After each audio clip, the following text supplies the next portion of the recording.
Seperti itu. Waktu dan tempat saya persilahkan. Bismillahirrahmanirrahim. Kredo gerakan. Kami adalah orang-orang yang berpikir dan berkehendak merdeka. Tidak ada satu orang pun yang bisa memaksa kami bertindak. Kami hanya bertindak atas dasar pemahaman, bukan taklid. Serta atas dasar keikhlasan, bukan mencari pujian atau kedudukan. Kami adalah orang-orang yang pemberani. Hanyalah Allah yang kami takuti. Tidak ada satu makhluk pun yang bisa menggentarkan hati kami atau membuat kami tertunduk, apalagi takluk kepadanya. Tiada yang kami takuti kecuali ketakutan kepadanya. Kami adalah para petarung sejati. Atas nama Al-Haq kami bertempur sampai tidak ada lagi fitnah di muka bumi ini. Kami bukan golongan orang yang melarikan diri dari medan pertempuran atau orang-orang yang enggan pergi berjihad.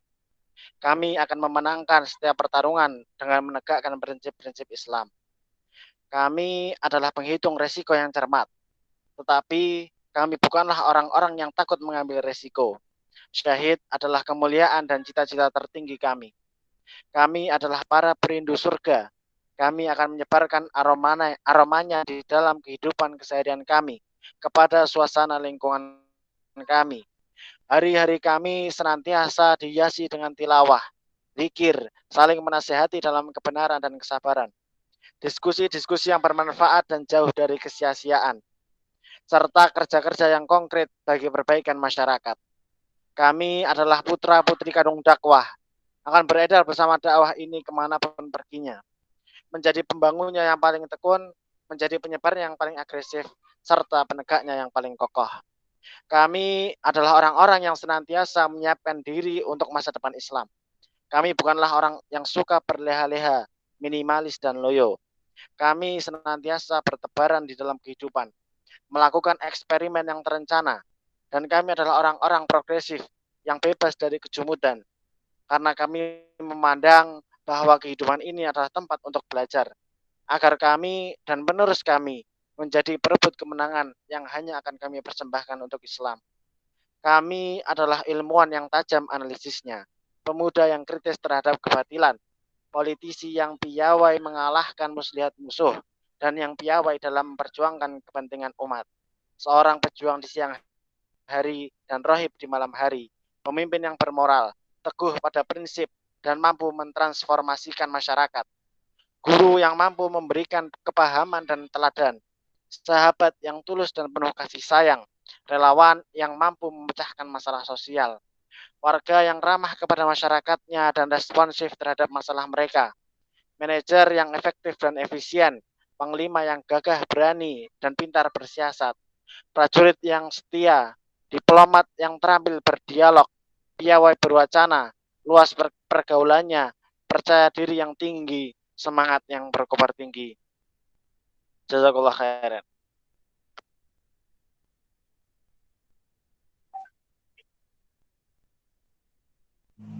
Baik, terima kasih ya Mas Amar.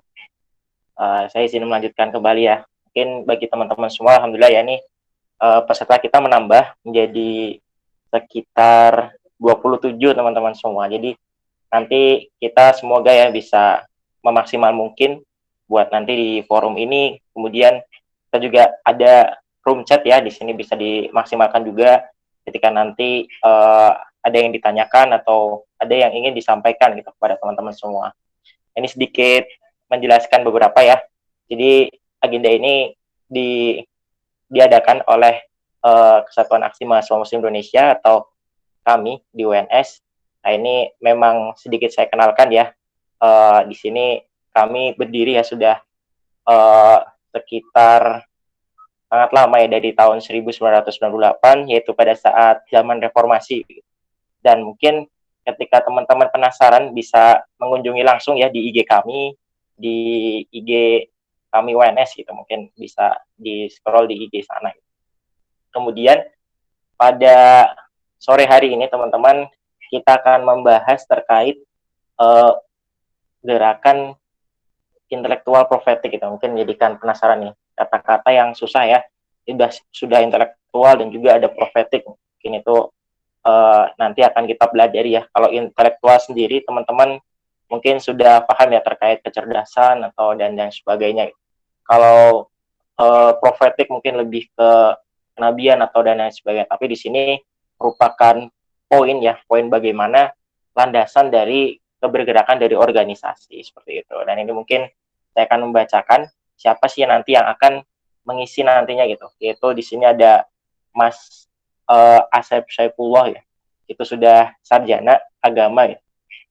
Dia sekarang sedang magister di filsafat Islam UIN Sunan Kalijaga Yogyakarta, dan juga secara pengalaman beliau ketua bidang sosma kami di PW DIY dari tahun 2017 hingga tahun 2019. Nah, ini langsung saja ya bersama dengan Mas Asep Saifullah. Waktu dan tepat saya persilahkan.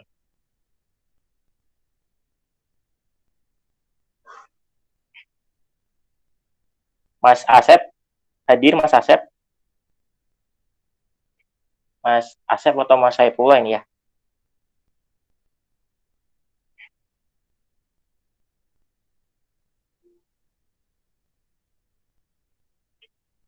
Oh, Mas Asep masih perjalanan ini sepertinya.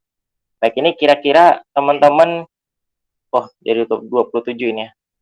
Teman-teman dari univ mana aja nih kira-kira nih? Atau ada yang dari SMA, atau yang ada dari sudah nikah apa gimana nih ya?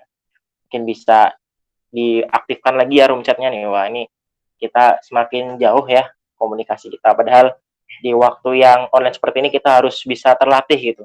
Bisa terlatih, kita bisa memaksimal mungkin apa sarana dan prasarana dalam yang sudah dibuat ya, kayak Google Meet, Zoom, dan yang lain sebagainya. Wah, ini ada dari UNS, wah, Thomas Adesta tadi yang harusnya baca Al-Quran. Mantap.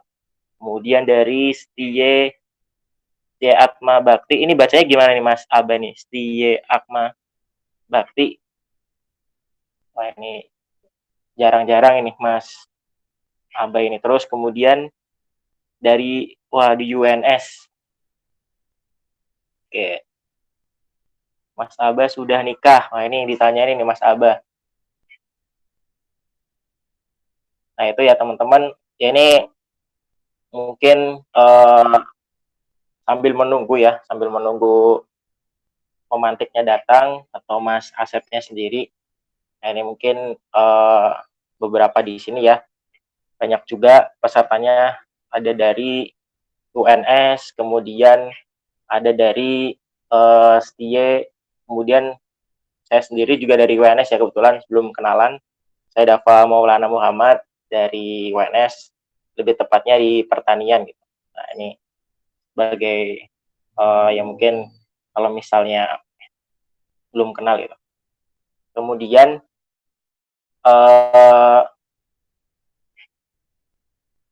ya ini sedikit ini ya, membahas terkait apa namanya, Mas Asep. Nah, ini Mas Asep sudah hadir ya, alhamdulillah. Mungkin bisa mengkondisikan dahulu ya, ambil nafas dan mempersiapkan kembali biar tetap semangat ya teman-teman semua. Oh ya, ini nanti bisa ini ya, di sini bisa dicatat yang baik dan apa yang menjadikan uh, uh, pelajaran pembelajaran pada sore hari ini, pertanyaan, dan mungkin bisa dimaksimalkan dengan merespon saya.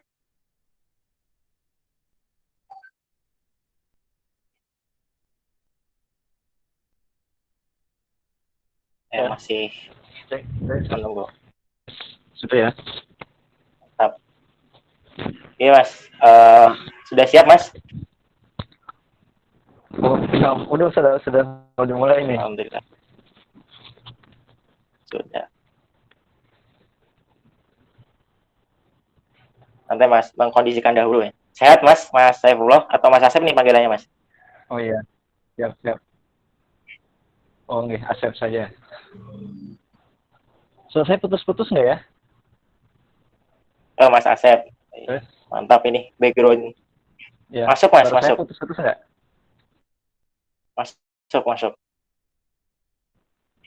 Oh Tidak iya, Mas, siap, siap. udah masuk kok suaranya. Baik, Oh iya, langsung saja ya Mas.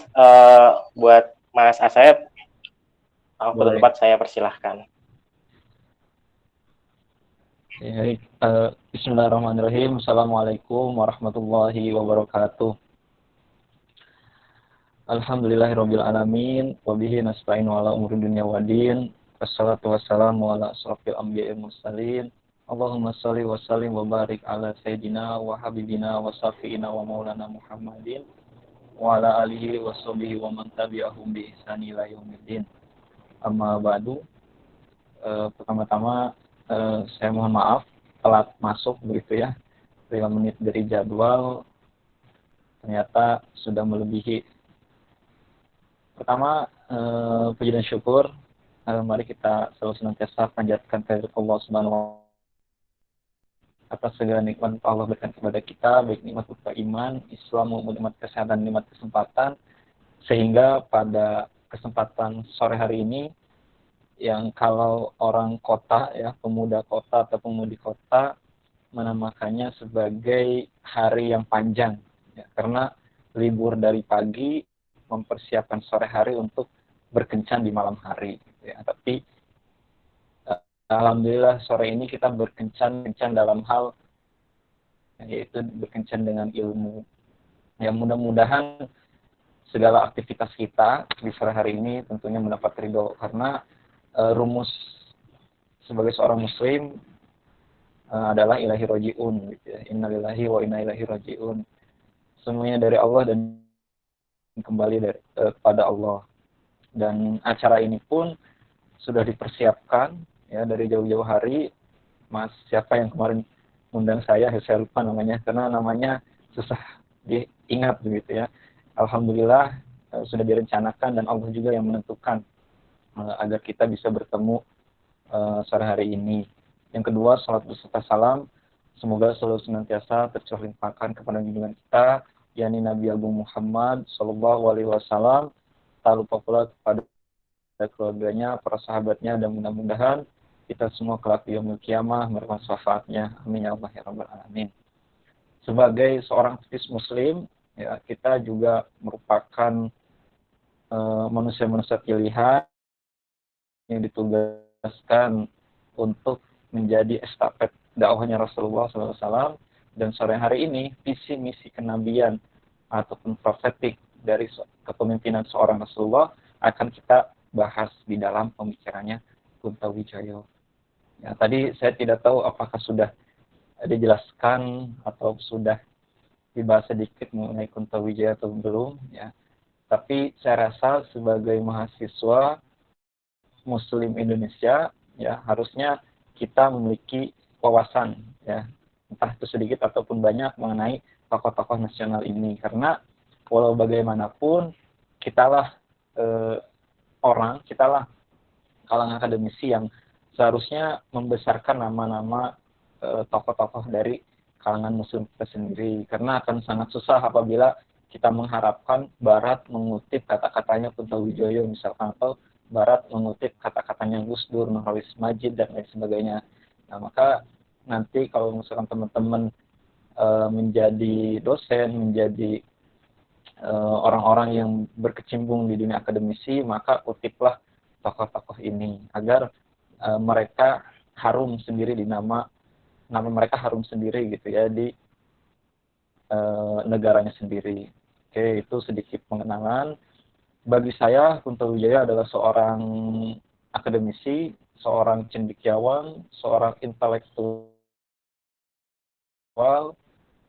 budayawan juga, sastrawan juga, dan bahkan sejarawan juga. Makanya kan bukunya yang paling terkenal itu ada 3 ya. Dia menulis sejarah, trilogi sejarah. Yang pertama itu Pengantar Ilmu Sejarah, terus yang kedua metodologi sejarah, dan yang ketiga penjelasan sejarah. Nah, kalau di dalam ilmu sendiri beliau menulis paradigma Islam, lalu juga ada Islam sebagai ilmu. Ya. Kapan-kapan mungkin ruang paradigma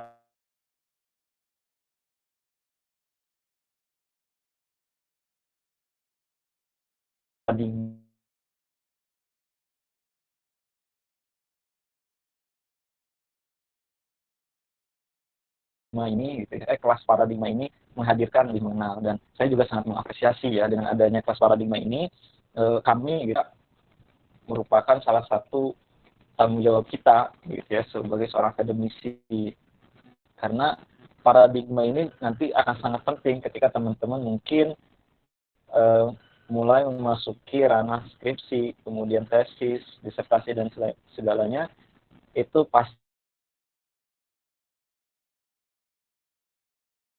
akan mengutip atau menggunakan kerangka teori, dan kerangka teorinya Kuntowijoyo bisa dipakai terkait dengan ilmu sosial profetik, kepemimpinan profetik.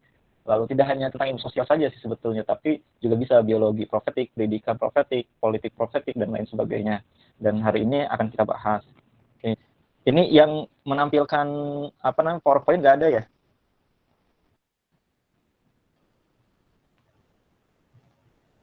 Bisa nggak? Soalnya saya ini pakai HP ya, karena laptop saya terakhir saya pakai Google Meet nggak bisa. Bisa nggak ditampilkan ininya? Oh iya. Bisa Mas, sedang disiapkan. Sebentar ya Mas. Siap. Ya, sambil menyiapkan begitu ya. Saya rasa ini sudah siap. Oke, saya kemarin diberikan amanah untuk menyampaikan ilmu sosial profetik Kuntowijoyo dengan begitu banyak tornya gitu ya, indikator-indikator yang harus saya sampaikan, tapi agar lebih mempertanggungjawabkan secara akademisi, saya mengambil judul Epistemologi Ilmu Sosial Profetik Kuntowijoyo dan relevansinya bagi gerakan intelektual profetik kami. Ini merupakan salah satu mata kuliah saya sebetulnya di S2 ini kemarin terkait dengan filsafat ilmu, dan salah satu pembahasannya adalah ilmu sosial profetiknya Pak Kuntowijoyo. Nah, itu agar lebih bisa dipertanggungjawabkan sih kalau dari saya, makanya saya mengambil epistemologi ilmu sosial profetik. Lalu sebetulnya sudah banyak ya orang-orang yang menulis tentang ilmu sosial profetiknya, banyak juga yang membahas tentang ilmu sosial profetik. Saya sendiri pun sudah menulis tentang Kuntowijoyo ini sebanyak 3 kali ya. Pertama, saya menulis esai di kalimasawa.id, itu judulnya itu ilmu sosial profetik dan relevansinya dengan COVID-19. Lalu menulis lagi esai di buletinnya kami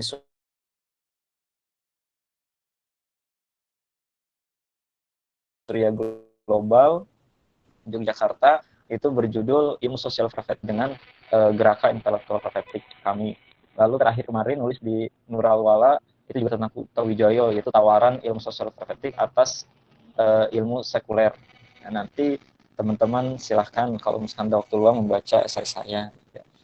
Nah, kenapa saya menulis begitu ya? Kemarin juga yang meminta saya untuk mengisi juga curhat begitu ya, gimana caranya supaya kita itu membaca itu tidak gampang bosan gitu ya, tidak lompat-lompat. Salah satunya adalah dengan menulis, dan tradisi menulis yang sangat kuat di Indonesia itu hanya ada 2 ya, yaitu di Jogja dan Solo. Ya, dari dulu itu budaya literasinya, budaya menulisnya itu sangat kuat. Ya, jadi yaitu tadi, supaya kita membaca dengan serius, maka salah satunya adalah dengan menulis. Karena kalau kita ingin mengukur seberapa bagus tulisan kita, yaitu dengan seberapa banyak buku yang kita baca, seberapa seriusnya kita membaca buku. Nah, itu agar kita menjadi intelektual yang tidak hanya pandai membaca, tapi juga bisa menulis. Oke, next. Ini ada 3 pembahasan yang sore hari ini kita akan bahas, yaitu paradigma, lalu ada ilmu sosial profetik, dan juga intelektual profetik. Nah, nanti gagasan dari ilmu sosial praktik itu terinspirasi dari konsep teorinya Thomas Kuhn yang di dalam Islam sebagai ilmu itu dijelaskan juga oleh Pak Kuntawijoyo. Nah, nanti dari ilmu sosial praktik itu nanti kita cari ya, relevansinya hubungan secara tidak langsungnya dengan intelektual atau gerakan intelektual profetik. Oke, next. Saya mulai dari definisi epistemologi. Ya, secara saya tidak tahu nih teman-teman sudah sudah belajar untuk filsafat ilmu atau belum ya. Nanti kalau yang sudah mungkin ini sebagai refleksi ya, sebagai refresh supaya tidak lupa dengan definisi epistemologi, yaitu dari kata epistem, pengetahuan, dan logos. Secara sederhana, epistemologi yaitu ilmu tentang pengetahuan. Namun secara istilah, epistemologi merupakan salah satu dari ketiga cabang filsafat ilmu yang mempelajari ataupun membahas mengenai asal mula atau sumber, struktur, metode, dan validitas dari pengetahuan. Nah, nanti pada kemudian hari menimbulkan sebuah paradigma gitu. Next. Oke. Nah, ini pengertian paradigma yang saya tulis secara tidak langsung ataupun secara tidak sederhananya adalah suatu sudut pandang atau point of view ketika paradigma itu lahir ataupun ketika kita melihat paradigma itu tumbuh di suatu masyarakat, maka kita pakai paradigma itu untuk mengukur ataupun melihat fenomena yang baru. Nah, biasanya paradigma itu kan bersifat ilmiah dan biasanya juga dipakai oleh kalangan-kalangan akademisi atau komunitas-komunitas ilmiah ya untuk memformulasikan suatu sistem yang baru. Oke, next. Ini adalah revolusi ilmiah dari Thomas Kuhn yang nanti dipakai oleh Pak Kuntawijoyo. Saya ini agak cepat aja ya supaya teman-teman nanti lebih banyak diskusinya, lebih banyak sharingnya. Nah, ini urutan dari paradigma itu sendiri sebelum menjadi revolusi ataupun sebelum menjadi paradigma yang baru, dari mulai paradigma lalu menjadi normal science, ilmu yang normal ataupun sains yang normal, lalu berubah menjadi anomali, terjadinya krisis, lalu terjadinya revolusi ilmiah. Oke, saya ingin sedikit bercerita, ini kita flashback ke masa-masa di mana manusia mulai memahami arti pentingnya penggunaan akal dalam kehidupan manusia. Dulu ketika orang mulai mengerti bagaimana pentingnya akal, manusia mulai memikirkan hakikat dari alam semesta. Ya, makanya dulu itu orang-orang berpikirannya adalah berpikiran kosmosentris, bagaimana pusat pengetahuan itu adanya di alam. Ya, maka muncullah Anaximenes, ya, kalau teman-teman pernah belajar filsafat ilmu, lalu ada Thales yang menerjemahkan bahwa alam ini, ya, bahwa dunia ini unsur elemen yang paling penting adalah ada yang mengatakan air, ada yang mengatakan api, ada yang mengatakan tanah. Nah, itu adalah pusatnya kosmosentris. Ya. Itu terjadi juga sebetulnya di Yunani dan Romawi, lalu juga ada Persia pada waktu itu. Tapi yang lebih besar tentunya pemikiran-pemikiran Yunani yang di kemudian hari nanti akan melahirkan filsuf-filsuf Muslim yang juga sangat besar. Lalu orang sudah mulai bosan berbicara mengenai alam. Ya, lalu muncullah agama-agama besar lainnya seperti Yahudi, Kristen, lalu juga ada Islam yang mulai pusat perhatiannya bukan lagi alam, tapi mulai kepada Tuhan. Maka lahirlah teosentris, teos yang berarti ketuhanan dan sentris artinya pusat. Jadi pusat segala aktivitas manusia itu adalah Tuhan. Nah, maka pada waktu itu para pemikir-pemikir itu mulai memikirkan ya, Tuhan itu seperti apa, lalu kebebasan manusia dibatasi dengan adanya Tuhan atau tidak. Nah, itu pola pemikirannya adalah pola pemikiran teosentris yang di barat sendiri ya itu dikenal dengan istilah skolastik, yaitu paham dari Kristen sebetulnya yang nantinya memunculkan sekolah-sekolah. Nah, maka kan sekolah-sekolah itu sebetulnya produk-produk Kristen begitu ya. Karena dalam Islam sendiri kan tidak mengenal sekolah, tapi mengenalnya kan MK ya. Mengenalnya kan prosedurnya kan bukan sekolah, tapi lebih kepada liko, pertemuan ya di masjid, melingkar, lalu satu orang di tengah, lalu juga berbicara ya, menyampaikan ilmu itu. Jadi seperti itu ya, itu di zaman teosentris yang sampai kepada puncaknya sampai pada abad ke-14. Nah, nanti setelah abad 14 orang mulai terkungkung, orang mulai memberontak begitu karena manusia merasa tidak bebas. Bahkan kebijakan-kebijakan gereja ya, kebijakan-kebijakan agama itu sangat tidak memanusiakan manusia.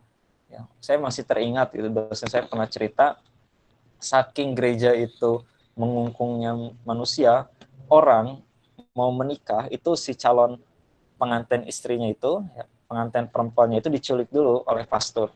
Ya. Nanti oleh pastor diculik, ya, istilahnya sih dicobain katanya ya.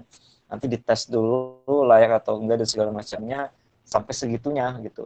Orang di masa abad pertengahan itu. Ya makanya kan disebut di barat itu dengan abad ke-8, sedangkan di Islam sendiri dengan abad kejayaan, karena teosentris itu pada akhirnya merumuskan filsafat-filsafat Islam yang mempunyai corak pemikirannya sendiri.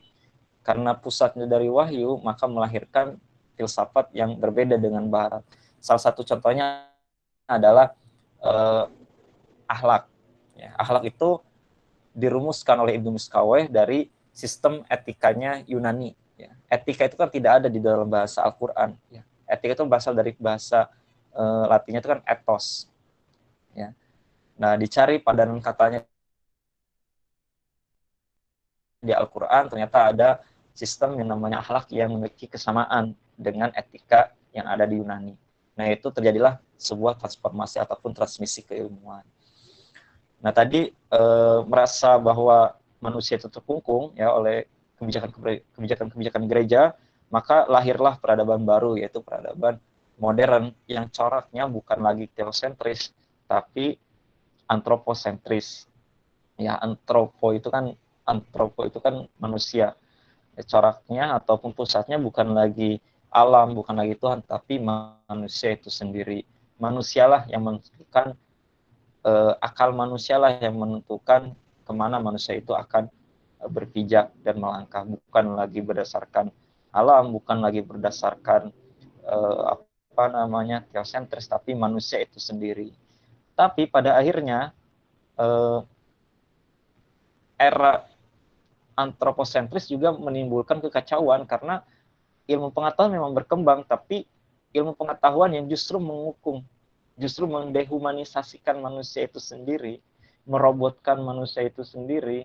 Orang membuat senjata malah untuk membunuh dirinya sendiri. Itu kan terjadinya dehumanisasi, maka muncullah periode yang disebut pasca modern, di mana cara pemikirannya bukan lagi kosmosentris, bukan lagi teosentris, apalagi antroposentris, tapi lebih pada logosentris. Ya, jadi logosentris itu lebih kepada ya sudah deh, kosmologi itu punya kebenarannya sendiri, teosentris juga punya kebenarannya sendiri, antroposentris juga begitu. Ya akhirnya itu menjadi anomali-anomali yang menimbulkan suatu revolusi ilmiah. Nah, apakah logosentris akan berubah? Jelas akan berubah ya, karena ilmu pengetahuan itu akan selamanya berubah. Dulu orang beranggapan bahwa ilmu itu tidak berkembang tapi menumpuk. Jadi kita menumpuk ilmu, terus kita menumpuknya di dalam otak. Tapi kata Thomas Kuhn tidak, ilmu itu berkembang dari mulai pra paradigma, lalu memunculkan normal science, lalu memunculkan anomali, lalu kritis, dan puncaknya pada revolusi. Saya masih ingat dulu cerita dosen itu ketika UIN Sunan Kalijaga ini berubah menjadi UIN Sunan Kalijaga ya, dari IAIN menjadi UIN Sunan Kalijaga dengan motonya integrasi interkoneksi, itu kan para doktor-doktor itu, para profesor-profesor itu merumuskan, ya, itu masuk di ranah paradigma. Jadi ide-ide semuanya dimasukkan, terpilih Pak Amin Abdullah dengan idenya itu adalah integrasi interkoneksi, ya, mengintegrasikan antara ilmu-ilmu sosial dengan ilmu-ilmu keagamaan. Nah, apakah integrasi interkoneksi ini akan berubah? Ya jelas, ya. Misalkan begini, misalkan mahasiswa berat, apakah iya semua ilmu itu bisa diintegrasikan? Itu kan mulai muncul anomali-anomali. Nah, kalau anomali itu bisa diselesaikan oleh normal sains, ya tidak semuanya, misalkan semuanya dimasukkan ke dalam agama. Nah, maka anomali itu batal dan kembali lagi pada normal sains. Tapi kalau anomali itu masih tetap bertahan sampai pada krisis, lalu menimbulkan teori baru, terjadilah revolusi ilmiah. Dan revolusi ilmiah itu nantinya akan kembali lagi menjadi normal sains, nanti akan kembali lagi menjadi anomali, krisis, dan begitu terus memutar, ya. Jadi sekali lagi ilmu pengetahuan itu akan selalu senantiasa berkembang. Oke, kita mulai ke Pak Kunto Wijoyo, ya. Saya tidak tahu ini waktunya cukup atau tidak, ya. Nanti kalau misalkan di stop sampai jam 5, di stop saja sesampainya. Oke, kita masuk ke Pak Kunto Wijoyo.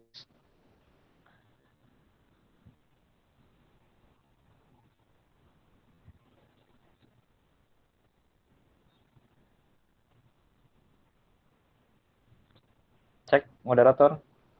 Next.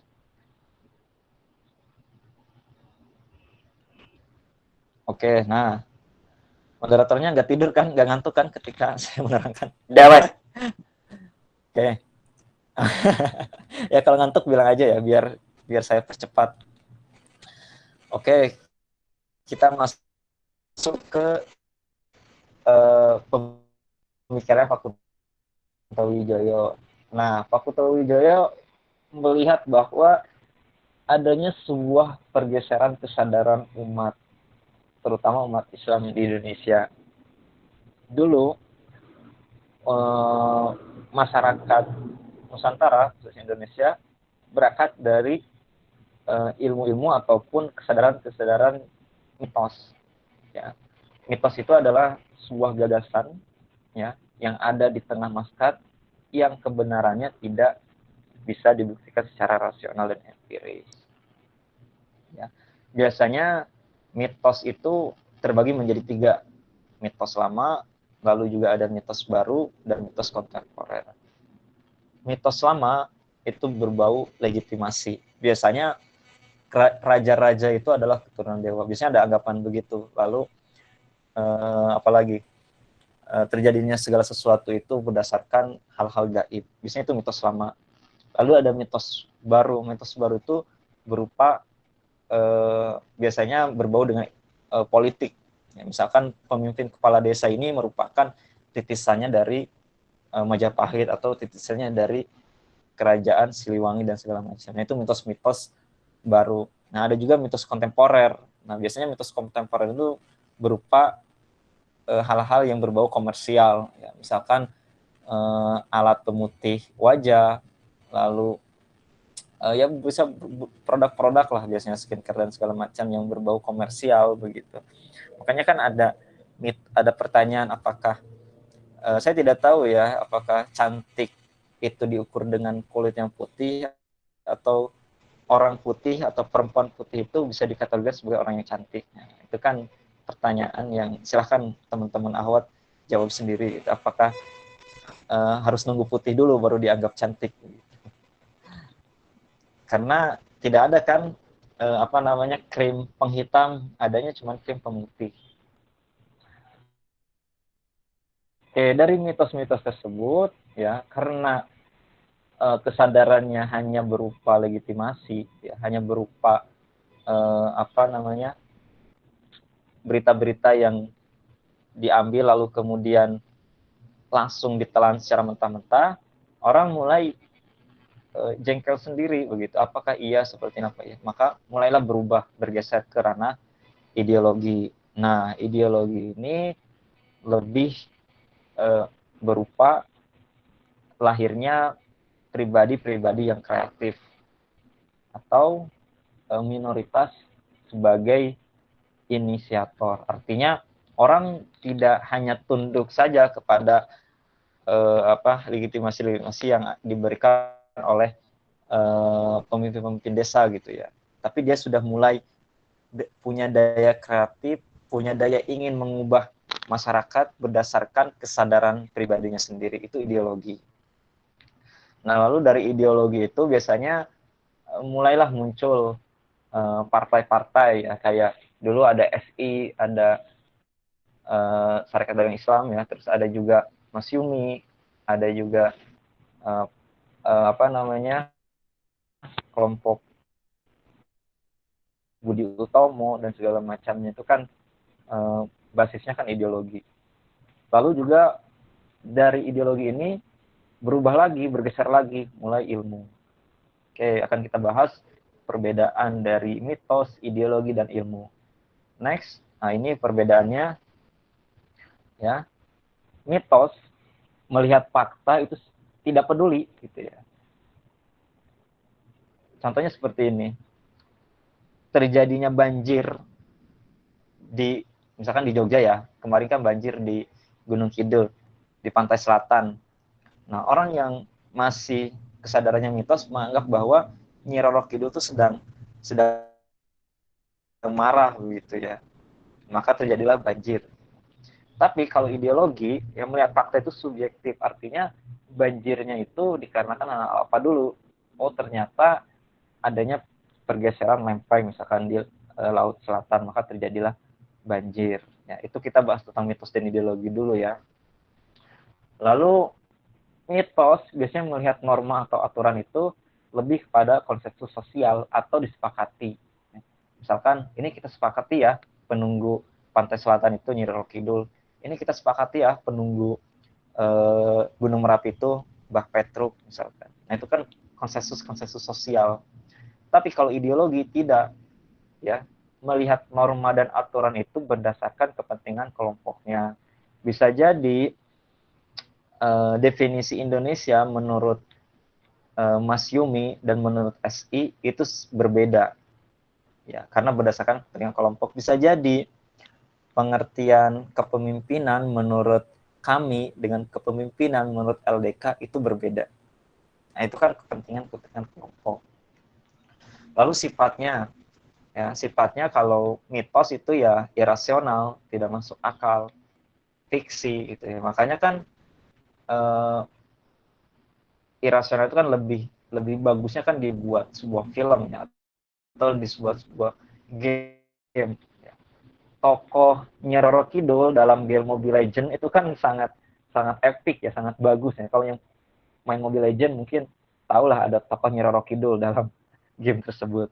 Itu lebih bagus. Atau mitos-mitos dewa-dewa Yunani seperti Thor itu kan diangkat menjadi sebuah film, itu kan banyak digandrungi ya. Marvel kan mengeluarkan itu sampai kita rela mau menonton Thor gitu ya, dari Thor awal Ragnarok sampai ke Avenger Endgame itu kan kita nonton terus gitu ya. Mungkin nanti juga setelah pandemi ini Marvel juga akan mengeluarkan film terbarunya, dan itu kan bersifat fiksi dan kita senang gitu. Kita seolah ada mereproduksi ulang mitos-mitos tersebut. Ya itu karena sifatnya ya fiksi, bagus secara secara film atau secara produksi, tapi tidak bagus secara melihat kenyataan atau problem di tengah masyarakat.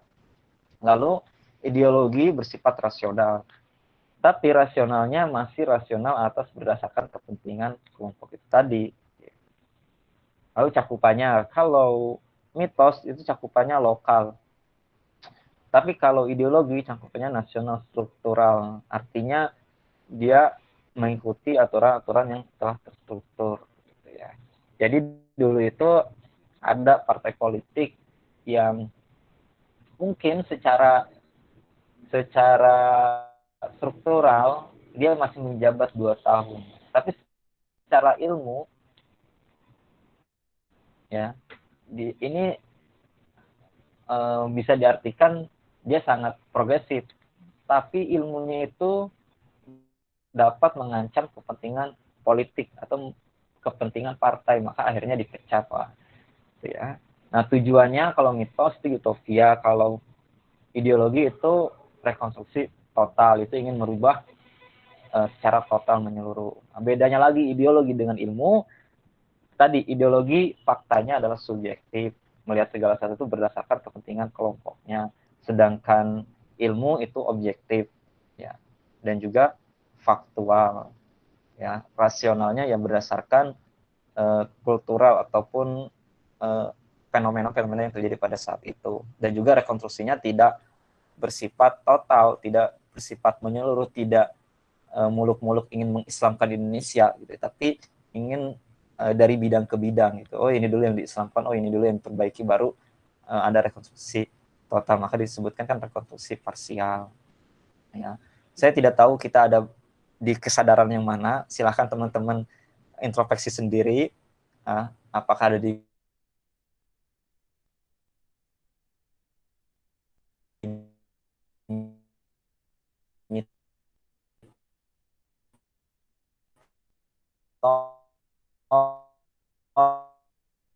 ataukah ada di ideologi atau ada di ilmu, ya, atau kita mencampur adukannya, golongan dari kita yang mungkin ada mitosnya, ada ideologi dan ada ilmunya. Silahkan teman-teman mengkoreksi diri teman-teman masing-masing.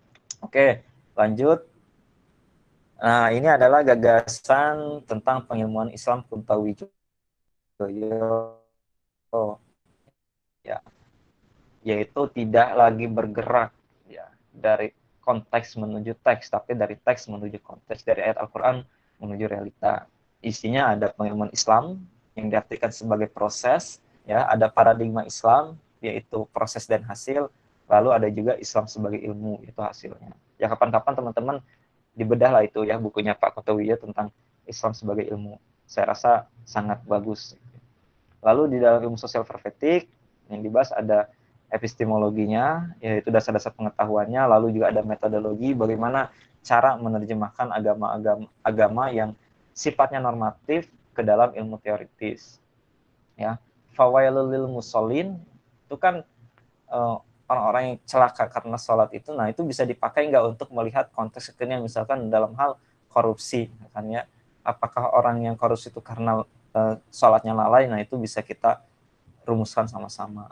Lalu yang ketiga ada etika atau hubungan antara Islam sebagai ilmu dan realitas sosial. Ya.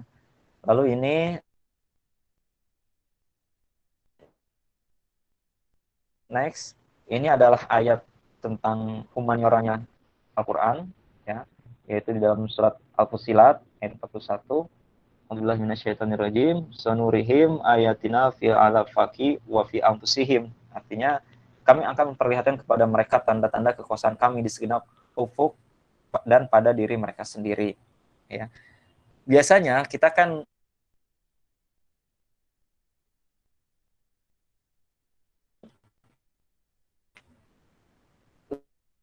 lebih condong berpikiran bahwa ayat Al-Quran itu hanya sebatas kauniyah dan kauliyah saja, yaitu ayat-ayat nafsiyah, ya, ada pada diri mereka sendiri, itu diartikan sebagai makna dari nilai-nilai kesadaran kemanusiaan.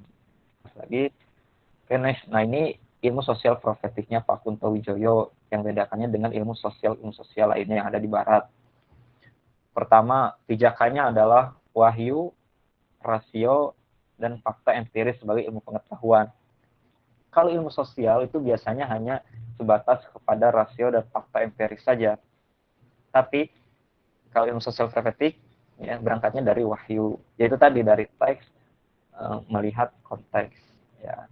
Lalu yang kedua, landasan dasarnya adalah ilmu sosial yang tidak hanya ilmu untuk ilmu saja atau hanya untuk perubahan semata, melainkan suatu perubahan transformatif yang dilandasi dan dipandu oleh suatu nilai-nilai kenabian atau cita-cita etik profetik, ya. Kalau tujuannya ilmu untuk ilmu, ya nyopet itu ilmu juga, santet ilmu juga, pelet ilmu juga gitu. Nah, maka landasannya itu bukan ilmu untuk ilmu, tapi ilmu untuk mentransformasikan ya visi dan misi dari cita-cita kenabian. Nah, Rasulullah kan sudah meninggal, tapi visi dan misinya masih hidup sampai sekarang, dan kita pun dituntut kan untuk menjalankan visi misinya itu. Gitu. Melakukan reorientasi terhadap epistemologi, yaitu reorientasi terhadap mode of thought dan mode of inquiry. Ya, model pemikiran dan juga model pendekatan, bahwa sumber ilmu pengetahuan itu tidak hanya dari rasional semata atau empiris semata, tetapi juga dari wahyu. Yaitu yang membedakan antara ilmu sosial sekuler dengan ilmu sosial profetik. Kata kuncinya ada di 3 ini. Ada humanisasi, memanusiakan orang, ada liberasi, pembebasan, lalu juga ada transendensi. Ya. Oke, next kita percepat lagi. Nah, dasarnya adalah surat Ali Imran ayat 110. Kuntum khairu ummatin ukhrijat linnas ta'muruna bil ma'ruf wa tanhauna 'anil munkar wa tu'minuna billah. Engkau sekalian adalah umat terbaik kata Allah di tengah manusia, yaitu yang menyerukan kepada yang baik, amar ma'ruf, mencegah dari yang munkar, dan juga bertakwa kepada Allah. Ya.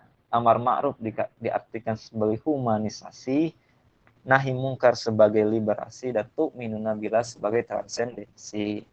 Ya. Amar ma'ruf itu tidak melulu terkait dengan kita harus marah-marah ketika berdakwah, mengharam-haramkan, mengkafir-kafirkan, tidak. Ya. Dakwah bilisan itu, yaitu dengan kata-kata yang baik, itu hari ini lebih ampuh gitu ya, daripada kita mengkafir-kafirkan, mengharam-haramkan. Artinya kita mengajak, menasihati orang itu dengan kata-kata yang baik. Lalu juga nahi mungkar, ya, mencegah dari perbuatan yang buruk. Ya. Itu juga sebagai upaya kita untuk membebaskan manusia dari keterkungkungan masyarakat modern. Lalu juga ada tuh minuna billah, yaitu transendensi. Ya. Apapun aktivitas kita, ya kembali lagi kepada Allah. Ya. Transendensi itu berasal dari kata transcendence yang artinya itu ke atas, lawan katanya adalah imanen yang berarti amblas ke bawah. Jadi transcendensi itu menuju ke atas sini adalah menuju kepada ketuhanan. Ya. Nah, next, kenapa harus ilmu sosial profetik? Apakah ilmu sosial modern saat ini tidak cukup untuk menjawab problematika umat kontemporer? Ya. Ternyata ilmu sosial modern itu bersifat positivistik. Ya. Artinya hal-hal yang bersifat keagamaan, bersifat spiritual itu tidak diakui. Ya. Makanya ilmu-ilmu sosial sekuler ini ataupun ilmu sosial modern yang bersifat positivistik itu lebih cenderung membendakan manusia. Artinya kebahagiaan seseorang itu diukur dari seberapa banyak materi yang dia miliki. Padahal kan itu tidak sepenuhnya betul. Ya. Banyak orang yang justru bahagia dengan uang sedikit. Ada juga mahasiswa yang nilai IPK-nya kecil, ya. Terus semesternya sampai 14 semester mungkin. Tapi dia tetap senang, tetap bahagia, ketawa ketiwi, lalu ngerokok, ya mungkin yang begini ngerokok yang gaya, enggak ya. Mungkin yang begini suka nongkrong, ngopi, dan segala macamnya, itu senang-senang aja gitu loh. Itu artinya kan materi tidak selamanya membahagiakan. Gitu kan. Ada juga sebaliknya gitu loh. Lulusnya cepat, nilainya kumlot, gitu. Tapi malah tidak senang gitu. Nah itu kan tidak selamanya ilmu alam itu cocok dengan ilmu sosial, ya. Artinya bahwa ilmu sosial itu harus bersifat teknis, yaitu menyediakan pengetahuan yang bersifat instrumental, murni, netral, dan bebas nilai, itu juga belum tentu cocok dengan ilmu-ilmu sosial di masyarakat. Gitu ya. Artinya kan pengetahuan kita itu kan tidak murni netral, tidak murni bebas dari nilai. Kita kan dipengaruhi oleh pengetahuan-pengetahuan yang ada di luar dari diri kita sendiri. Ya. Maka ilmu sosial modern itu atau positivistik itu, silakan narasinya teman-teman baca ya. Ilmu sosial modern positivistik yang digagas oleh Auguste Comte itu, nanti silakan teman-teman baca. Hanya berdasarkan pada rasio dan empiris. Nah, next. Nah, problem yang kedua adalah adanya hegemoni Barat terhadap dunia Islam. Adanya bias intelektual Eurocentris, ya. Pikiran kita, ya, ilmu kita itu kan Barat banget gitu ya. Ya artinya mengukur segala sesuatu ya berdasarkan ilmu-ilmu Barat yang belum tentu cocok dengan keilmuan Islam. Lalu adanya kemandekan ijtihad dan ide-ide baru, ya. Bahkan katanya Muhammad Iqbal itu pemikiran Islam itu sudah mengalami kemandekan selama lebih dari 500 tahun. Lebih banyak membahas tentang teologi-teologi, ya. Maka suburlah itu pemikiran-pemikiran Asy'ariyah, Mu'tazilah, Khawarij dan segala macam, tapi berbasis ilmu sains yang lebih kepada ilmu pengetahuan, itu sangat ketertinggalan kita. Maka dari situ muncullah budaya mimesis. Budaya mimesis itu adalah budaya meniru, ya, pikiran kita, apa yang kita pakai hari ini, apa yang kita ucapkan saat ini itu kan meniru dari Barat. Ya, artinya dari Eurocentris tersebut maka terakhirlah budaya mimesis. Nah, maka dari budaya mimesis itu terkadang adanya polemik, ya, adanya dikotomi antara wahyu dan akal, yang justru itu juga menimbulkan perdebatan di kalangan cendekiawan Muslim. Maka terjadilah adanya suatu upaya untuk mengembalikan pengetahuan kepada induknya, yaitu agama, keimanan, dan tauhid. Ya. Di Timur Tengah ada Al-Afghani dengan gerakan pan-islamismenya, lalu dilanjutkan oleh Muhammad Abduh dan Rashid Ridho. Lalu ada juga Said Hussein Nasr dengan Saintia Sakranya, lalu juga ada Said Naqib Al-Attas dengan islamisasi pengetahuannya, dan hari ini kita bahas adalah Islam sebagai ilmu atau ilmu sosial profetiknya Pak Kunto Wijoyo. Itu adalah upaya-upaya untuk mengembalikan pengetahuan kepada induknya, itu agama, keimanan, dan tauhid. Nah, kenapa harus ada ilmu sosial profetik? Ya, karena idealnya dalam memahami realitas, ilmu sosial tidak boleh berhenti dalam usaha untuk menjelaskan atau memenuhi kehidupan. Ilmu sosial itu tidak boleh kaku. Ilmu sosial itu tidak boleh mandek ketika menghadapi problematika, tapi harus selalu senantiasa progresif. Ya. Karena ilmu sosial itu juga mengembang tugas transformasi, ya, yang mana menuju cita-cita yang didiakan oleh masyarakatnya. Maka kan ada tuh alasan-alasan kenapa Islam diturunkan di Mekah dan Madinah, tidak di Cina, Jawa, ataupun India dan Rusia. Ya. Kalau kita jawab dengan pertanyaan teologi, ya itu kan karena kehendak Allah, ya udah selesai gitu. Tidak ada ranah diskusi yang lebih panjang lagi. Ya. Qadarullah dan segala macamnya. Yang justru itu tidak bisa diterima kan oleh Barat. Maka bagaimana supaya alasannya bisa diterima oleh Barat? Nah, maka kita jelaskan secara epistemologis, secara historis, secara geografi. Ternyata secara geografi Makkah dan Madinah itu adalah jalur perdagangan, ya, antara Persia di timur dan juga Romawi di barat. Maka mobilitas masyarakatnya itu tidak hanya sebatas satu saja, tapi juga lebih lebih berubah-ubah gitu. Jadi lebih gampang menerima hal-hal baru termasuk Islam begitu. Juga di dalam ranah politik sosialnya juga tidak bisa menerima sentralisme gitu ya. Artinya mereka bersifat kesukuan dan segala macamnya, jadi lebih mudah lagi untuk menerima hal-hal baru termasuk Islam yang berkembang pada waktu, walaupun jalannya juga tidak mudah seperti yang kita bayangkan. Ya, beberapa kali kan Rasulullah SAW juga mendapat ancaman pembunuhan gitu ya, dari bahkan sampai dilempari oleh penduduk Taif ketika beliau berdakwah. Ya, kenapa tidak di Cina misalkan? Oke. Kenapa tidak di Cina? Karena Cina itu kan budaya Konfusiusmenya itu kan lebih kental gitu ya, yang lebih kepada feodal Konfusianisme, yang bahkan komunis sendiri itu kan tidak murni komunis yang ada di Cina hari ini, tapi neo Konfusianisme.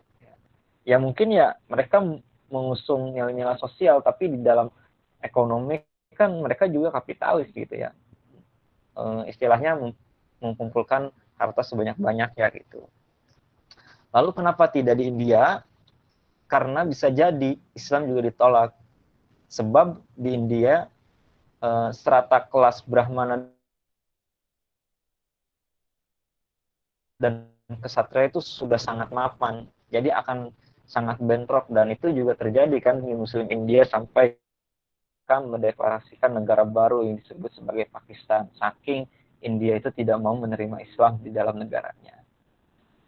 Kenapa tidak di Rusia juga? Ya Rusia kan sentralisme agama dan politiknya kan sangat kuat juga. Nah, itu adalah salah satu dari sekian banyak argumen yang bisa kita jelaskan kenapa Islam turun di Arab. Nah, lalu next. Nah, ini adalah alur pertumbuhan ilmu sekuler menurut Pak Kunto Wijoyo. Ya, ilmu sekuler itu lahir dari filsafat ya. Tapi nanti dulu, jangan dulu melegitimasi bahwa filsafat itu haram ya. Hari ini kan ramai itu filsafat haram, tapi nanti dulu. Ya, kita cermati dulu gitu. Karena hari ini tuh banyak orang yang mengkritik, tapi kritiknya itu tidak berangkat dari pengetahuan yang dalam, hanya sebatas ikut-ikutan saja gitu ya. Bahkan kritik itu kan ada 3 ya. Ada kritik yang konstruktif, ada deskriptif ya. Bukan. Dekonstruktif, dan juga ada deskriptif ya. Ada 3, ada yang dia mengkritik lalu memperbaiki, ada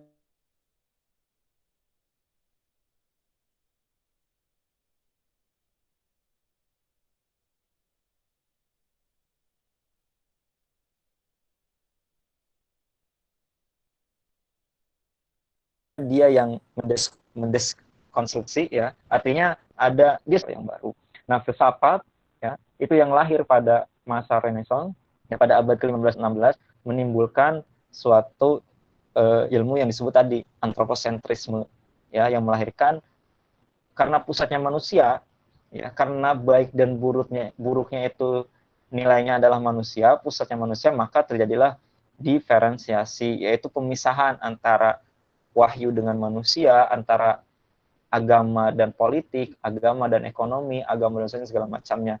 Karena dianggap bahwa kalau kita masih menggunakan ilmu agama, ya menurut pada waktu itu di masa Renaissance itu, di masa modern awal itu, dianggap ketertinggalan, kuno dan segala macamnya. Maka terjadilah pemisahan-pemisahan.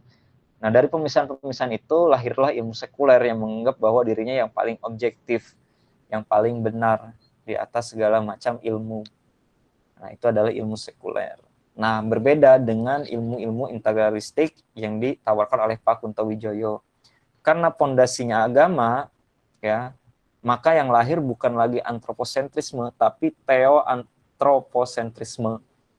Tidak hanya manusia, tapi juga ada unsur-unsur ketuhanannya. Teoantroposentrisme. Lalu dari teoantroposentrisme itu ya lahirlah dediferensiasi, yaitu rujuk kembali antara ilmu agama dengan ilmu-ilmu sosial, ilmu politik, ekonomi dan lain-lainnya. Artinya menyatukan kembali ya, jangan sampai ilmu sosial itu tidak ada hubungannya dengan ilmu agama segala macamnya. Nah, dari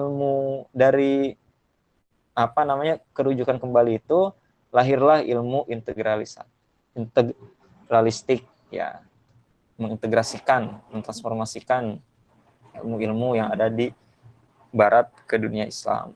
Oke, next. Nah, ini jadi paradigma Islam antara ilmu barat modern dan ilmu Islam pasca modern ya, ada 2 periode ya. periode pertama Barat modern, Islam pasca modern, tadi saya sudah jelaskan di awal. Sumbernya akal kalau Barat, kalau di Islam tidak hanya akal tapi juga wahyu. Nah, etikanya benar salahnya kalau di Barat humanisme, kalau di Islam itu humanisme teosentris. Karena humanisme sendiri kan memang sudah ada sejak dulu begitu ya. Tadi dari mulai lahirnya antroposentrisme itu, lalu lahirlah humanisme itu, dan humanisme sendiri itu mengalami 3 perubahan makna dan arti. Humanisme awal itu karena tadi saya bilang di awal, terkungkung oleh kegerejaan, maka manusia ingin membebaskan dirinya dari keterkungkungan itu, maka lahirlah humanisme yang jargonnya adalah kebebasan. Lalu humanisme itu di abad ke 18 berubah lagi, bukan lagi kebebasan jargonnya, tapi kembali lagi ke yang alami-alami, natural ya. Lalu dari yang alami-alami itu berubah lagi ya, karena ilmu pengetahuan itu semakin subur ya, semakin berkembang, membuat orang menjadi tidak manusiawi, maka lahirlah humanisme yang baru. Nah, proses sejarah tadi ada diferensiasi dan de-diferensiasi, ilmunya sekuler dan otonomus, sedangkan di dalam Islam ilmunya integralistik. Oke, saya lanjut, saya percepat. Nah, Pak Kunto Wijoyo inginnya adalah terjadinya humanisasi, yaitu memanusiakan manusia, menghilangkan kebendaan, ketergantungan, dan kekerasan, dan kebencian dari manusia. Humanisasi kenapa diperlukan? Sebab masyarakat hari ini sedang dalam 3 keadaan yang bisa dibilang darurat, yaitu dehumanisasi, ya, atau objektifikasi teknologi, ekonomis, budaya, dan negara. Lalu juga agresivitas, ya, adanya kita kan hari ini berlomba-lomba, isinya kan perlombaan, ya. Isinya kan kita hari ini perlombaan, pengen lebih baik, ya boleh, lomba-lomba dalam kebaikan itu boleh, tapi yang sifatnya humanis, tidak boleh dehumanisasi. Dan juga loneliness, ya, privasi atau individuasi yang biasanya terjadi di masyarakat perkotaan, misalnya egonya kan ego individual sekali gitu ya. Oke, next. Adanya yang kedua, liberasi, ya. Bebas dari apa? Yaitu pembebasan manusia dari kekejaman, kemiskinan, struktural, keangkuhan, teknologi, pemerasan, dominasi struktur yang menindas, dan hegemoni kesadaran yang palsu. Ya. Liberasi juga menempatkan dirinya bukan pada lapangan moralitas kemanusiaan yang abstrak, tapi pada realitas kemanusiaan empiris bersifat konkret. Ya. Pembebasannya bukan yang bersifat mengawang-awang gitu ya, tapi yang konkret-konkret saja, ya, kayak kemiskinan, kayak pemerasan, hegemoni kesadaran palsu, dan segala macamnya. Lalu yang ketiga juga ada sikap menghindar dari yang konkret menuju abstrak, adalah salah satu ciri berpikir mitos. Misalnya orang beragama tanpa amal. Ya. Orang itu kok beragama ya cuman berdoa saja gitu, tanpa ada aktivitas amal, yaitu beragama berdasarkan mitos gitu ya. Kesadaran mitos. Nah, maka supaya diskusi ini tidak berkesimpulan menjadi diskusi yang bersifat mitos, ya, maka teman-teman harus punya alasan, ya, baik itu alasan secara rasional, secara empiris, secara wahyu, kenapa teman-teman ikut di diskusi kelas paradigma ini. Ya, harus ada alasannya, tidak boleh hanya sekedar ikut-ikutan saja. Nah, ada 4 kebebasan, ya, sistem. Jadi jangan sampai pengetahuan yang teman-teman miliki itu membuat teman-teman sombong. Ya. Bisa jadi pengetahuan yang teman-teman miliki itu justru mengungkung tindakan segala macam perbuatan yang teman-teman lakukan. Sistem pengetahuan, ya, sistem pengetahuan yang apa? Yang berbau materialistik, gitu ya, yang berbau tidak memanusiakan manusia tadi di awal, gitu ya. Lalu juga dari sistem ekonomi, ya, tidak hanya sistem ekonomi yang justru menyengsarakan rakyat, tapi juga harus sistem ekonomi yang menyuburkan rakyatnya. Sistem politik juga terlepas dari sistem politik yang kotor, ya, tapi lebih kepada sistem politik yang bersifat membangun. Begitu juga dengan sistem sosialnya. Next, terakhir ya transendensi. Dasar dari humanisasi dan liberasi adalah transendensi. Memberi arah kemana dan untuk tujuan apa humanisasi dan liberasi dilakukan. Transendensi juga berfungsi sebagai kritik. Dengan kritik transendensi ini, kemajuan manusia dan kemanusiaan bukan pada kehancuran. Ya. Artinya transendensi mengarahkan manusia kepada perkembangan zaman yang lebih bersifat spiritual, ya, tidak hanya cerdas secara emosional dan juga pengetahuan saja, tapi juga cerdas secara spiritual. Lalu transendensi juga ya tolak ukurnya tidak hanya berdasarkan ilmu sosial sekuler saja, tapi juga tolak ukurnya adalah kemajuan dan kemunduran. Artinya kritik yang ingin disampaikan oleh transendensi Pak Kunto Wijoyo adalah masyarakat ingin dibebaskan dari kesadaran materialistik, di mana posisi ekonomi seseorang menentukan kesadarannya menuju kesadaran transendental. Lalu dari kesadaran itu melahirkanlah paradigma baru, yaitu kesadaran di atas basis material. Ya. Ini berbeda dengan kesadarannya teorinya Marx, ya, di mana katanya Marx seseorang itu dianggap bahagia kalau mempunyai materi yang banyak. Orang itu kaya, orang itu punya banyak harta, maka hidupnya akan bahagia. Tapi tidak, ya. Bukan itu yang menentukan kebahagiaannya, tapi kesadaranlah yang menentukan ataupun kesadaranlah yang berada di atas basis material, bukan material yang merupakan kesadaran, tapi kesadaran yang merupakan material. Itu yang ingin disampaikan oleh Pak Kunto Wijoyo. Artinya visi dan nilai-nilai keislaman itu bisa dipakai oleh orang lain, bahkan non-muslim sekaligus. Bukan orang lain yang dipaksa mengakui Al-Quran dan mengikuti hadis, ya. Tapi juga nilai-nilai keislaman yang diakui oleh semua orang. Jalannya antara lain ilmu, ya, termasuk ilmu sosial profetik. Kenapa tidak ilmu Islam? Ya, kenapa ilmu sosial profetik? Karena kalau kita menggunakan kata ilmu, bahasanya lebih universal, lebih bisa diterima oleh banyak orang. Ya, lanjut kepada referensinya dengan kami, ya. Pertama, kita harus paham dulu terkait dengan kata intelektual. Berasal dari kata intelektus yang berarti pemahaman, pengertian, dan kecerdasan. Ya, saya tidak tahu mahasiswa hari ini tujuan kuliahnya untuk apa, ya. Apakah untuk materi atau untuk ilmu. Maka perlu disadarkan kembali tujuan dia untuk kuliah. Maka intelektual adalah suatu sifat cerdas, berakal, dan berpikiran jernih berdasarkan ilmu pengetahuan. Cepat saja karena 3 menit lagi, ya. Lalu juga ada relevansi bagi gerakan intelektual profetik kami. Artinya, makna intelektual profetik itu adalah bagian dari perjuangan kaum intelektual yang memiliki misi kenabian. Apa saja misi kenabian itu? Yang pertama, gerakan intelektual profetik adalah gerakan yang meletakkan keimanan sebagai ruh atas penjajahan nalar akal atau biasa yang disebut sebagai transendensi. Gerakan intelektual profetik merupakan gerakan yang mengembalikan secara tulus dialektika wacana pada prinsip-prinsip kemanusiaan yang universal, atau bahasa Kunto Wijoyo sebagai humanisasi. Lalu juga terakhir, gerakan intelektual profetik adalah gerakan yang mempertemukan antara nalar akal dan nalar wahyu pada usahanya untuk perjuangan perlawanan, pembebasan, pencerahan, dan pemberdayaan manusia secara organik atau liberasi. Saya ambil poin-poin ini dari bukunya Pak Amin Sudarsono.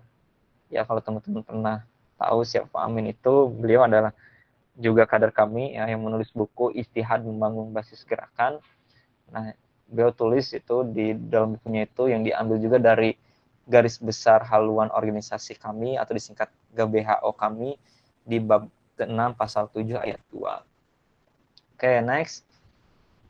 Nah, ini adalah periodisasi di kami. Ada periode ideologisasi yang dimulai tahun 80 kalau kata Pak Amin itu sampai tahun 90, ya, mengumpulkan basis-basis pergerakan mahasiswa, ya, yang waktu itu melalui rahim lembaga dakwah kampus. Lalu muncullah resistensi perlawanan terhadap era Orde Baru yang dimulai dari tahun 98 yang akhirnya melahirkan reformasi, lalu ada reformulasi resistensi tadi dari tahun 98 sampai 2004, reformulasi dari tahun 2004 sampai 2009, ada rekonstruksi politik dari tahun berapa tadi ya? 2009 sampai 5 tahun sekali, berarti berapa? 2014 ya. Lalu ada liderisasi 2014 sampai 2019 dan sekarang adalah internasionalisasi, dan internasionalisasi ini bisa terjadi apabila tadi poin-poin intelektual profetiknya itu bisa berkembang, sehingga simpulannya adalah pertama mengenai tujuan akhir paradigma Islam, yaitu semakin dekatnya manusia kepada yang maha abadi. Islam menghendaki adanya transformasi menuju transendensi, bukan transformasi kemanusiaan yang menuju ke arah kemasyarakatan sekuler. Kedua, keterlibatan umat Islam, terutama seorang aktivis muslim, harus berjuang penuh dalam sejarah kemanusiaan, yaitu humanisasi, liberasi, dan juga transendensi. Ketiga, paradigma Islam ya akan menganut metodologi objektisme. Ya, teman-teman bisa baca sendirilah ya nanti ya. Terakhir, saya mengambil quotes-nya Pak Kuntowijoyo. Ini quotes yang saya baca sendiri di dalam novel beliau yang berjudul Pasar. Cinta itu datangnya tidak seperti hujan yang segera membuatmu basah, tetapi lambat-lambat seperti datangnya fajar pagi. Hari ini banyak sekali mahasiswa, banyak sekali aktivis yang mengejar serba keinstanan, ingin instan, ingin cepat, gini-gini, tek-tek-tek, tidak menghargai proses. Cinta di sini bisa diartikan segala macam ya, proses, perjuangan dan segala macamnya. Artinya hargailah proses itu untuk mencapai ke dalam ranah intelektual profetik. Mungkin itu saja materi yang saya sampaikan. Sekali lagi mohon maaf apabila waktunya berlebih, berluber gitu. Saya serahkan kepada moderator. Wallahu a'lam bishawab. Baik, terima kasih Mas Asep. Alhamdulillah ini materinya lumayan ya. Kalau dari saya nih, wah, tadi memang sudah terstruktur sekali ya dari awal hingga sampai pembentukan, ya sampai bisa kita bawa ya dalam keseharian kita. Itu mungkin dari Mas Asep sambil menunggu istirahat dulu ya, minum dan yang lain sebagainya. Oke, dari teman-teman dibuka ya termin pertama buat teman-teman yang ingin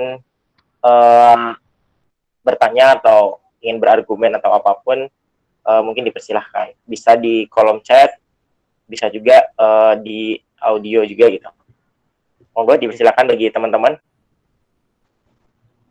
Oke, baik, ini ada satu dari Mas Rohmat ya. Mas Rohmat mau di chat atau on mic, Mas? Lewat mic aja. Oh, lewat mic. Monggo Mas Rohmat dipersilakan. Ini suaranya kedengaran jelas nggak?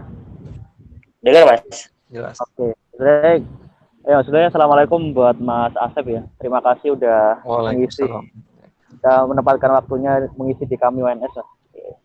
Jadi ada satu hal yang menurutku ketika aku dulu DM2 tuh belum jelas Mas mengenai intelektual profetik itu sendiri gitu. Nah, kebetulan aku dulu DM2-nya di kota Jogja juga gitu, Amda Jogja.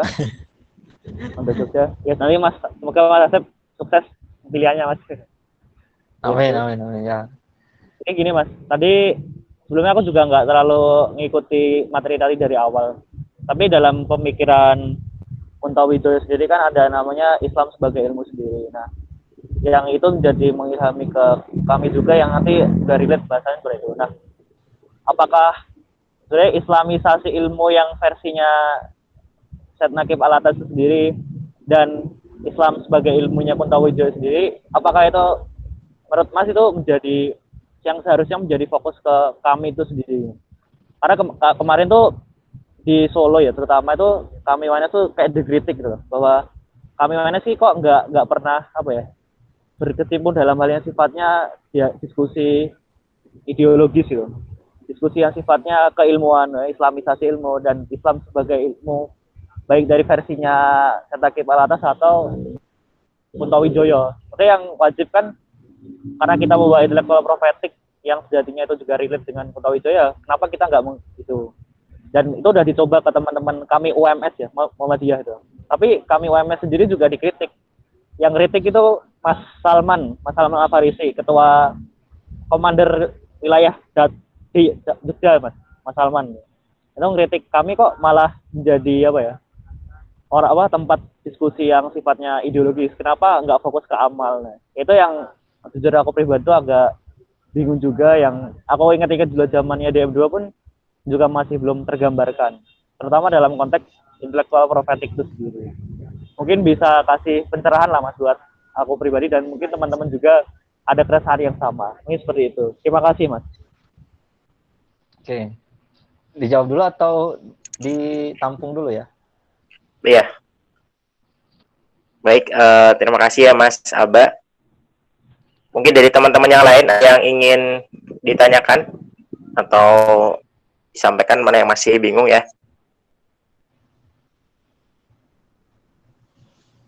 Ini ada Mas Civa, Mas Rohman. Baik, sambil menunggu teman-teman yang lain bisa dijawab dahulu Mas. Ya, terima kasih Mas Rohmat telah mengikuti DM2 di Jogja. Mungkin juga sempat ketemu saya gitu ya. Dan ini juga sebetulnya menjadi pertanyaan besar kan di dalam haluan gerakan kami juga, tidak hanya di ranah komisariat, Kamda, bahkan sampai juga dalam ranah pusat. Dan memang hal tersebut menjadi problematika yang sampai saat ini juga sedang dicarikan solusinya. Karena tidak hanya kita saja mahasiswa yang mengakui bahwa konsep ilmu sosial profetik itu ya mungkin akan sangat mudah ya ketika kita berdiskusi semacam ini, tapi dalam hal ranah praktis itu susahnya minta ampun, dan itu juga diakui oleh setingkat profesor, setingkat dokter gitu ya. Tapi artinya di sini saya tidak menekankan mana yang paling penting ya, apakah ilmu islamisasi pengetahuannya Sayyidina Hakim Al-Attas atau ilmu sosial profetiknya Pak Kuntowijoyo. Ya monggo, mana yang kira-kira menurut teman-teman relevan dan teman-teman sukai, itulah yang teman-teman dalami, seharusnya seperti itu. Ataupun karena kita mengambil intelektual atau kata-kata profetik, ya tadi kan saya dijelaskan di awal bahwa tidak hanya intelektual profetik saja atau tidak hanya ilmu sosial profetik saja sebetulnya, tapi juga ilmu-ilmu lain seperti fisiologi profetik, lalu juga biologi profetik, sosiologi profetik, itu tidak apa-apa ada kata-kata profetiknya. Yang penting kan ada nilai-nilai visi dan misi dari kenabian itu. Apa visi misinya? Yaitu humanisasi, liberasi, dan juga transendensi. Ya. Sebab hari ini juga kita bisa melihat bagaimana sistem yang dibuat oleh kampus saja misalkan ya, itu juga banyak yang menyiksa mahasiswa-mahasiswanya ya. UKT dinaikkan tanpa ada pemberitahuan, itu juga sudah cukup menyiksa begitu ya. Pembangunan gedung yang harusnya itu menjadi kalau di UIN sendiri kan ada gedung baru, dan itu dibuatnya ketika mahasiswa itu pergi, ketika mahasiswa itu libur lalu dibuatlah gedung. Padahal itu sebetulnya adalah tempat ataupun panggung demokrasi. Kalau dulu di UIN ada panggung demokrasi, lalu digusur dan dibangun gedung. Nah itu sebetulnya yang harus ditekankan, bahwa memang kami hari ini dan kami dari dulu memang basisnya ideologi. Itu harus kita tanamkan itu ya, karena ya kita organisasi kan. Tadi di awal juga saya bilang bahwa ideologi itu ya sifatnya berkepentingan kelompok. Apakah kami itu bisa berubah haluan dari ideologi menjadi ilmu? Bisa, sangat bisa. Caranya dengan apa? Dibentuklah ya divisi ataupun departemen yang khusus di dalam bidang ilmu. Itu sebetulnya sudah harus ada sebetulnya. Dulu mungkin sekarang melalui ruang paradigma ini, teman-teman juga bisa menuangkan paradigma dari tokoh-tokoh besar ya, tidak hanya dalam Islam. Kalau di barat kan ada Thomas Kuhn dengan tadi revolusi ilmiahnya, lalu ada Karl Raimund Popper dengan falsifikasionismenya, bahwa ilmu sosial ataupun ilmu itu dikatakan benar ketika dia mengalami pengujian gitu ya. Dan itu kan bisa teman-teman pelajari, bisa berangkat, tidak hanya bersifat ideologi semata gitu ya. Tadi ada pertanyaan, kenapa kok kami basisnya ideologi saja? Yaitu tadi, karena kita juga organisasi, kepentingannya organisasi, maka pasti yang diambil keputusannya adalah kepentingan kelompok. Bisa subjektif, bisa objektif, tergantung bagaimana kita melihat persoalan tersebut. Misalkan persoalan dalam ranah kader, ya. Ada kader yang senangnya ya kajian aja. Dulu tuh saya sampai bukan membuat, tapi diamani sebagai departemen Madrasah Intelektual Ibnu Khaldun, yang kajiannya adalah diskusi-diskusi pemikiran, ya, dari mulai Ibnu Khaldun sampai sejarah Indonesia. Yang hadir berapa orang? Cuma 5 orang.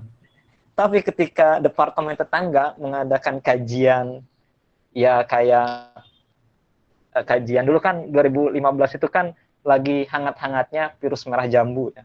Jadi kajian-kajian pranikah, kajian-kajian yang bersifat ya itu tadilah keagamaan segala macam itu ramai sekali. Nah, artinya apa?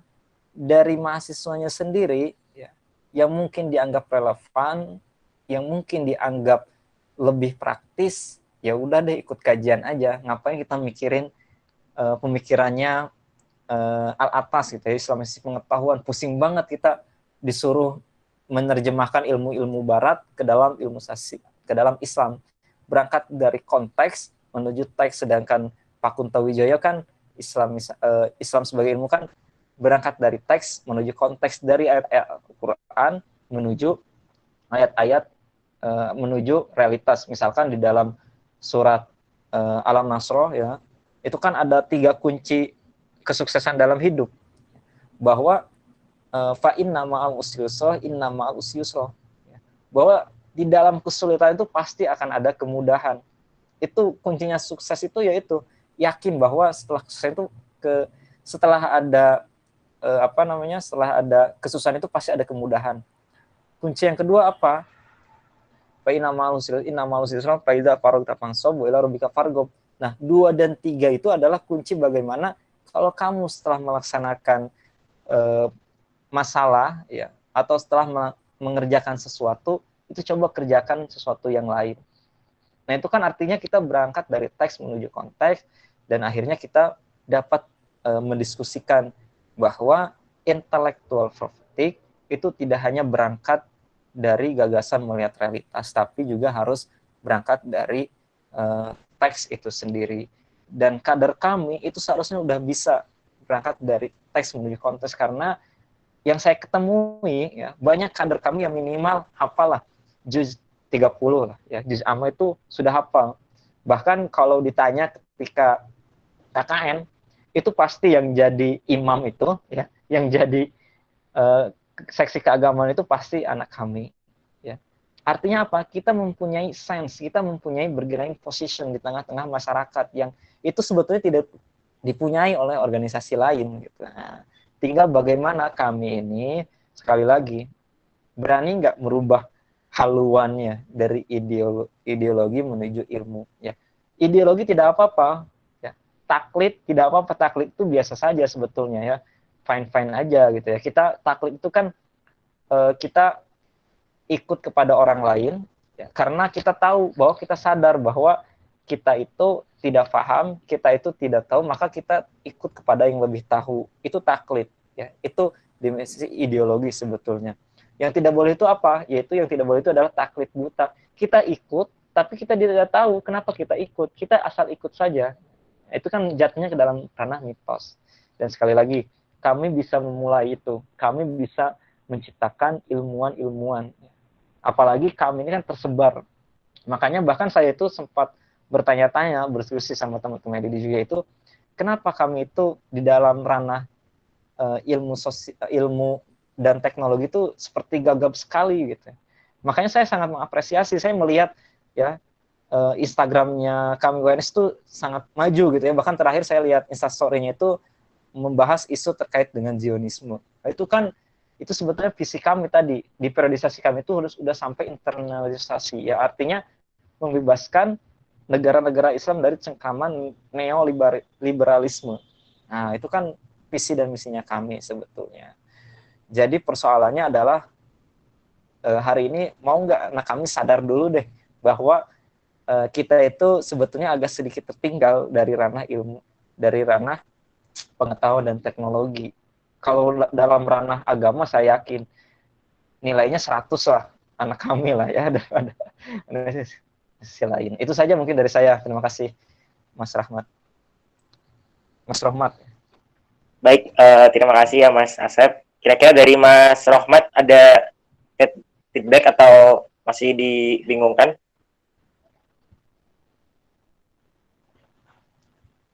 Mas Aba Rahmat masih di sini? Iya, sepertinya masih. Oh ya, sudah nih. Cukup jelas, Ya. Mas. Kapan-kapan reunian lah Mas Rahmat ke Jogja kita ngopi. Ngajak saya juga ya Mas ya. Iya. Bayar sendiri-sendiri tapi ya. Waduh. Iya, saya ada dana. Oh, nggak ding. Baik ya, terima kasih Mas Rahmat. Buat teman-teman yang lain ini kira-kira masih dibuka buat sesi TOP ya, atau sesi gimana kita masih ada yang masih dibingungkan atau ada yang masih ditanyakan, bisa dipersilahkan.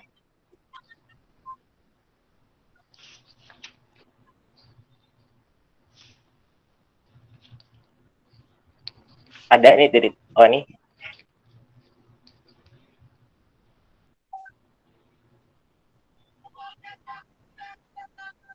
Belum ada ya.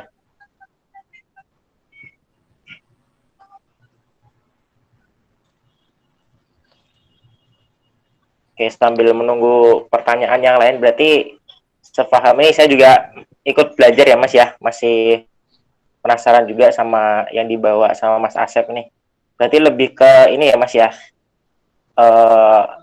nalar kritik kita terkait mengapa kita bergerak gitu kan ya Mas ya, terkait di materi sore hari ini ya.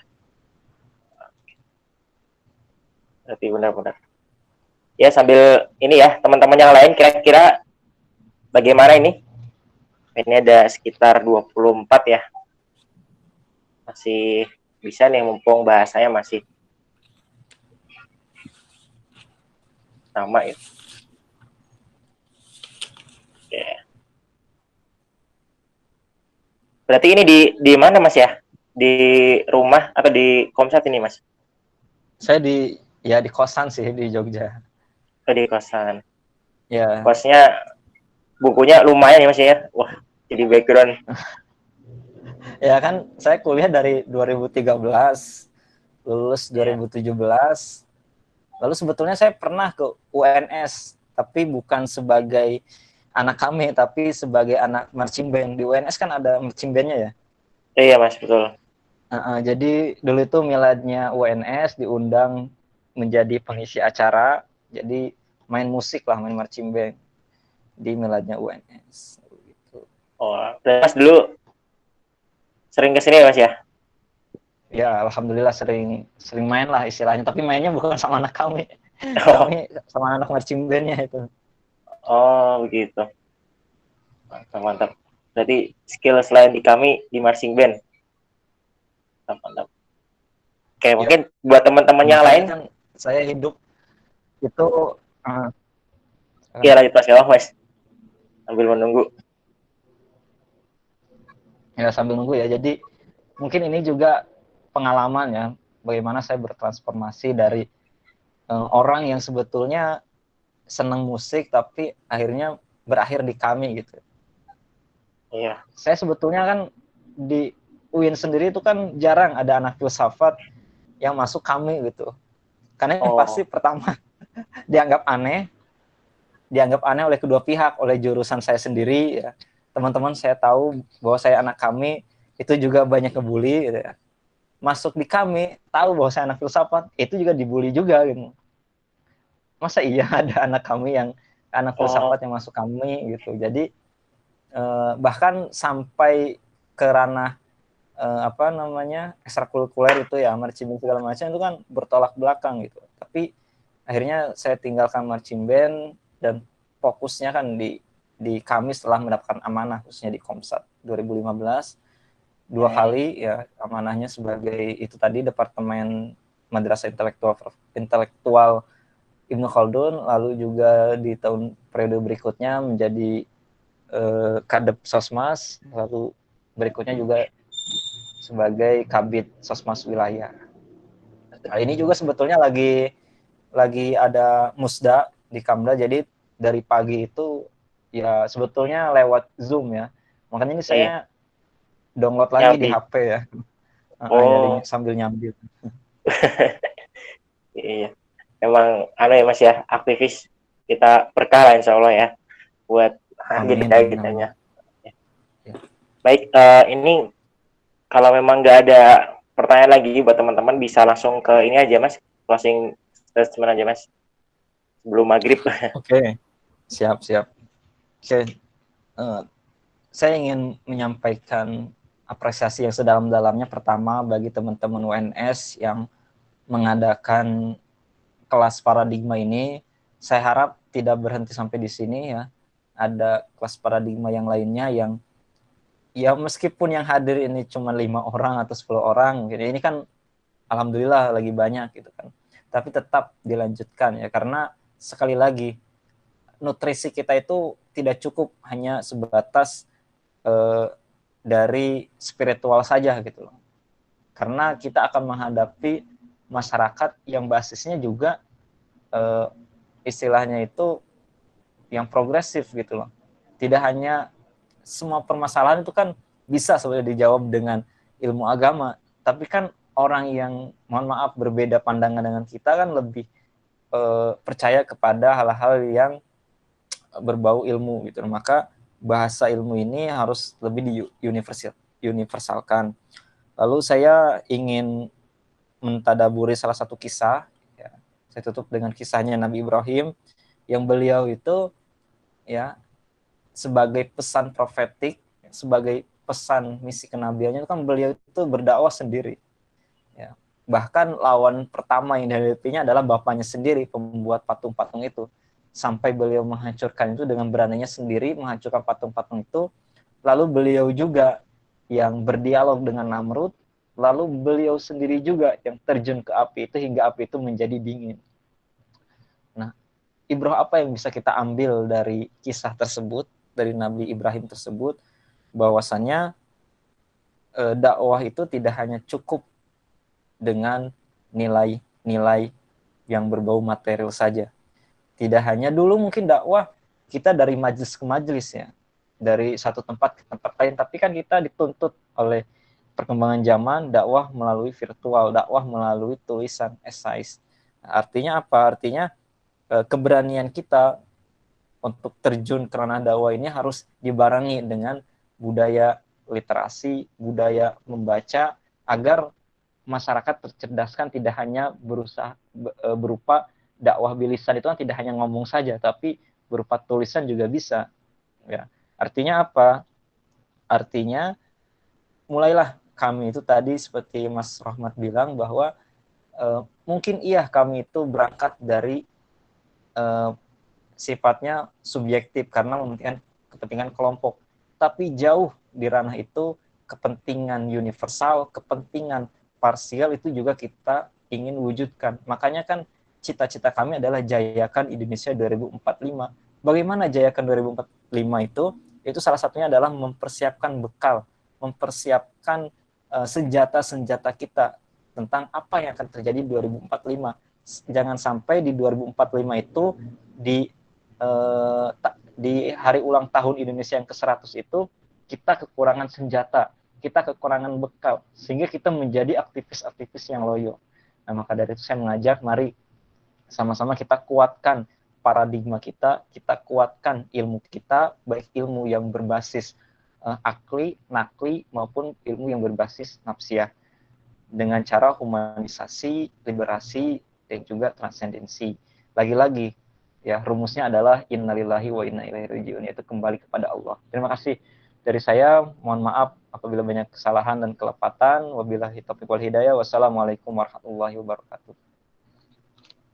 Waalaikumsalam warahmatullahi wabarakatuh. Terima kasih Mas Asep. mungkin sebelum ditutup ya, bagi teman-teman semua bisa ini ya, mengisi absensi dahulu ya, karena memang akan di LPJ-kan itu atau dipertanggungjawabkan di anggota kami gitu. Nah, ini buat birokrasi seperti biasa. Nah, mungkin sebelum saya tutup, izinkan saya ini ya, mengambil beberapa pengadapan atau beberapa kesimpulan yang sebetulnya harusnya sudah disimpulkan tadi ya sama Mas Asep sendiri gitu. Nah, ini mungkin ini yang bisa saya catat ya, yaitu secara pengetahuan. Nah, ini alhamdulillah dari gerak intelektual profetik sendiri, yaitu sebagai dasarnya ya mungkin teman-teman mengetahuinya, yaitu meletakkan keimanan sebagai ruh atas penjelajahan nalar akal gitu. Dan sebenarnya dari seperti itu kita bisa mengetahui nih dari gerakan yang mengembalikan secara tulus, kemudian kita bisa mengembangkan prinsip-prinsip yang dasar gitu sebelum memulainya adanya gerakan. Kemudian muncullah dari beberapa step ya yang sudah dijelaskan oleh Mas Asep tadi, mulai dari humanisasi, kemudian sampai liberalisasi, hingga sampai munculnya pemberdayaan ya, karena memang berurutan gitu. Bagaimana kita membuat nalar yang berurutan itu, yang nantinya mempertemukan nalar akal dan nalar wahyu, dan juga usaha perjuangan perlawanan, kebebasan, pencerahan, dan budaya manusia yang lainnya. Nah, itu mungkin sedikit simpulan dari saya, gitu teman-teman semua. Nanti untuk kedepannya, misalnya nanti meminta PowerPoint-nya atau bisa minta notulensinya, nanti tetap ada ya bagi teman-teman, bisa kontak saja ke IG kami UNS seperti itu. Mungkin itu terakhir saya tutup ya dengan bacaan alhamdulillah bersama-sama. Alhamdulillahirabbil alamin. Istighfar 3 kali dahulu. Astagfirullahaladzim, astagfirullahaladzim, astagfirullahaladzim, dan juga doa kafaratul majelis. Subhanakallahumma wa bihamdika asyhadu an la ilaha illa anta astaghfiruka wa atubu ilaik. Bila taufik wal hidayah. Wassalamualaikum warahmatullahi wabarakatuh. Terima kasih teman-teman semua sudah hadir dan menjadi pendengar yang baik bagi kita.